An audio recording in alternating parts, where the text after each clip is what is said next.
guys, welcome back to Elvis Car Review. I hope that every single one of you is having a beautiful day. In today's video, we are going to talk about shopping for a daily driver. As many of you know, I currently own a 2016 Ford Mustang Ecoboost and a 2016 Chevy Camaro SS. So I love both cars, of course, and both cars serve their own purposes. The Ecoboost Mustang is a great daily driver, even though when I bought it, the thought was to make it as fast as a Mustang GT and to beat most V8, which is a goal that I was able to accomplish. I first beat a Mustang GT 2015 at the drag strip, and I did beat a Dodge Challenger RT57 V8.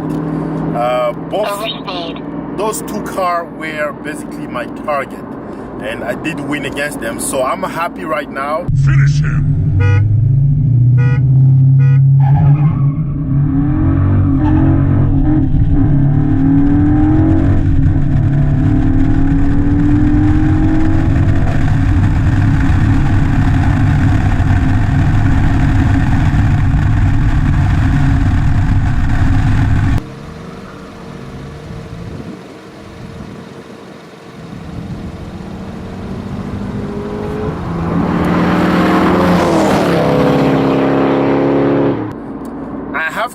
The next step. I can either build the car further, throw in a bigger turbo and keep modding it, or sell the car and get something different. Like I can sell it to get like a 2018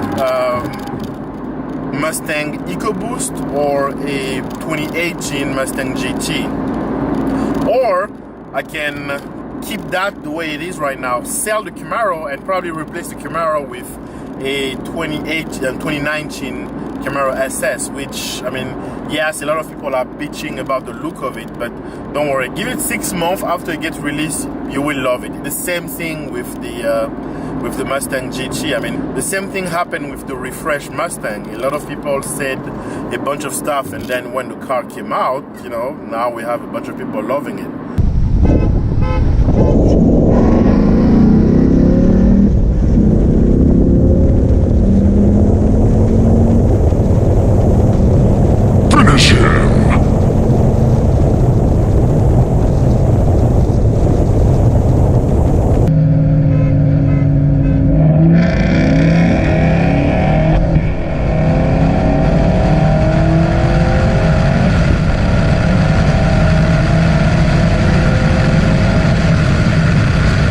Both cars have been amazing to me so far, but right now it became a little complicated to own two coupes.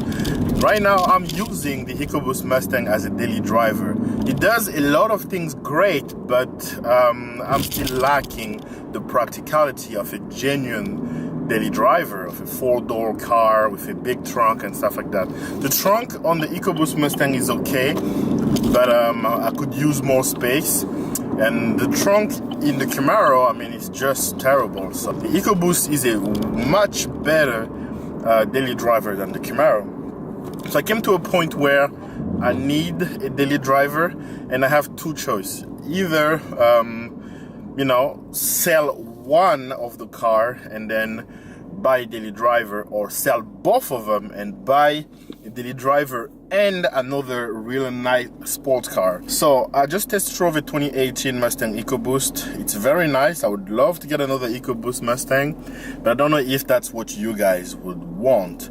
I really want to get the 2018 Mustang GT as well. I drove one, I really liked it, but this Camaro with a tune is actually feels faster. I mean, I haven't raced one yet with the tune, so I can't really tell, but it feels faster to me than the 6-speed 18 Mustang I just drove.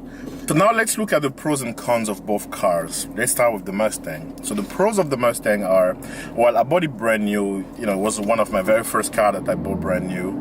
and I built it to the point where I wanted it to be. My goal when I first bought the car was to make it as fast as a Mustang GT or a Challenger RT, because I was getting so much crap for people saying, oh, it's not really a muscle car if it doesn't have a V8, blah, blah, blah, blah, blah, which I ended up doing. I did beat a 2015 Mustang GT at a drag strip, and then recently a 2014 Challenger RT. So I'm good right there. The other thing is, you know, the car was bone stock. I built it to the point it is right now, and I really love it. The car so far, I've responded very well, and you know, I keep putting a smile on my face every time I get into it. The downside are, I mean, I've been in an accident with the car. There is a, you know, small oil leak. That the reason why I'm not driving it right now is because it's at the dealership, because it's still under warranty. You know, they're fixing that thing right now. So that's one of the things. And also I want them to take a look at my gearbox, because the car keep locking me out of third gear, and it's getting more and more annoying. So I want them to look at it. So I believe that the accident definitely caused a lot of unwanted issue, and if it wasn't for the accident, I would not even consider trading in that car. I mean, when I first bought it, in my head it was, this car will keep it forever. And but you know, with the accident and everything, I just don't know. So that's the only downside. The downside of the Mustang is the accident, but it's also, I'm getting used to the power. Yes, it puts a smile on my face every time I get into it, but still, you know, I feel like I can do better or whatever.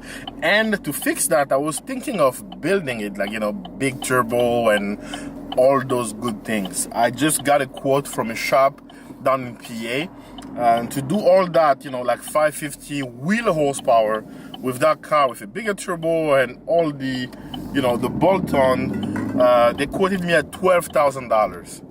So I don't know if I will go for it, but that's, you know, and then, I mean, if I wanted to, I can pay for the thing. But my worry is, after I get that 550, then I will seek more power than the car can handle. Then I will, you know, have to sell it anyway or get a different car. You know, maybe I can get 550 and then decide that I need 1,000 horsepower. Who knows? So that's why I am a little bit reluctant to do that. But it will be fun to have a 550 wheel horsepower Mustang Ecoboost. The pros of the Camaro, I mean, that car's engine, that 6.2 pushrod V8 has an incredible amount of torque. Again, it puts a smile on my face every time I get on it. And believe me, I really, really love that car. So that V8 is definitely something else.